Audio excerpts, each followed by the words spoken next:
Iran পারমাণবিক বোমা বানাচ্ছে। এই খবর এখন বিশ্ব মিডিয়ায় আগুনের মতো ছড়িয়ে পড়েছে। কিন্তু প্রশ্ন হল, এটা কি সত্য, নাকি এটাও সেই পুরনো মার্কিন নাটক, যেখানে ডাব্লিউএমলি বলেই শুরু হয় যুদ্ধ আর শেষ হয় এক একটা দেশ ধ্বংস করে? আসসালামু আলাইকুম, আমি আমিনুন সোহেল। আপনারা দেখছেন দেশপ্রেমিক, দেশের স্বার্থে আপোষহীন।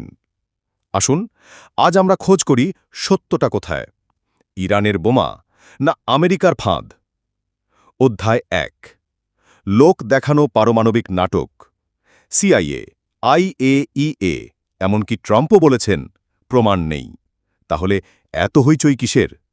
উত্তর স্পষ্ট, এ এক পুরনো খেলার মাঠ, যেখানে সাদ্দাম গাদ্দাফির মতো নেতাদের মিথ্যা অভিযোগে হত্যা করে দেশ ধ্বংস করেছে আমেরিকা।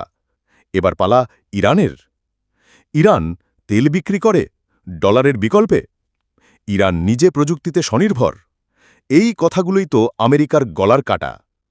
অধ্যায় ২, আমেরিকার সাম্রাজ্য বনাম গ্লোবাল সাউথ। বিশ্ব এখন আর এক কেন্দ্রিক নয়। চীন, রাশা, ইরান, ভারত সবাই ব্রিক্স এসসিও এর ছাতার নিচে নতুন বিশ্ব ব্যবস্থা গড়ে তুলছে। এদের মূল অস্ত্র ডলার ছাড়াই বাণিজ্য। এটাই আমেরিকার জন্য সবচেয়ে বড় হুমকি। অধ্যায় ৩, প্রক্সি উইকেনিং, একা করার নীলনকশা। ১, হামাসকে ধ্বংস করা। ২, হিজবুল্লাহকে ঘায়েল করা। ৩, সিরিয়াকে দুর্বল করে ফেলা। ৪, সোলেইমানিকে হত্যা। এ সব কিছুই হচ্ছে ইরানকে একা করে শেষ আঘাত হানার পরিকল্পনা। দেশপ্রেমিক টিমের জোরালো বিশ্লেষণ বলছে, ইরান এখন ইতিহাসের সবচেয়ে নাজুক অবস্থানে। তবে এখানেই শুরু হয় সবচেয়ে বড় প্রশ্ন, এই লড়াই কি ইরানের অস্তিত্ব রক্ষার লড়াই, নাকি গ্লোবাল সাউথের ভাগ্য নির্ধারণের যুদ্ধ? উত্তর একটাই, যদি ইরান টিকে যায় তাহলে আমেরিকার একক সাম্রাজ্যের শেষ শুরু হবে। আর যদি না পারে, তবে আমরা প্রবেশ করব এক ভয়ানক, আরও বেশি নিয়ন্ত্রিত বিশ্বে। এই যুদ্ধ শুধু ইরানের নয়, এই যুদ্ধ আমাদের ভবিষ্যতের। এই যুদ্ধ সত্যের পক্ষে দাঁড়ানোর।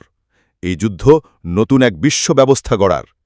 চ্যানেল দেশপ্রেমিকে থাকুন, কারণ আমরা দেখাই গোপন সত্য, ভেঙে দেই প্রচলিত মিথ। ভিডিওটি যদি ভালো লেগে থাকে তাহলে অবশ্যই লাইক দিন, কমেন্ট করুন, শেয়ার করে ছড়িয়ে দিন। আর এমনই বিশ্লেষণ পেতে চ্যানেল সাবস্ক্রাইব করতে ভুলবেন না। আল্লাহ হাফেজ।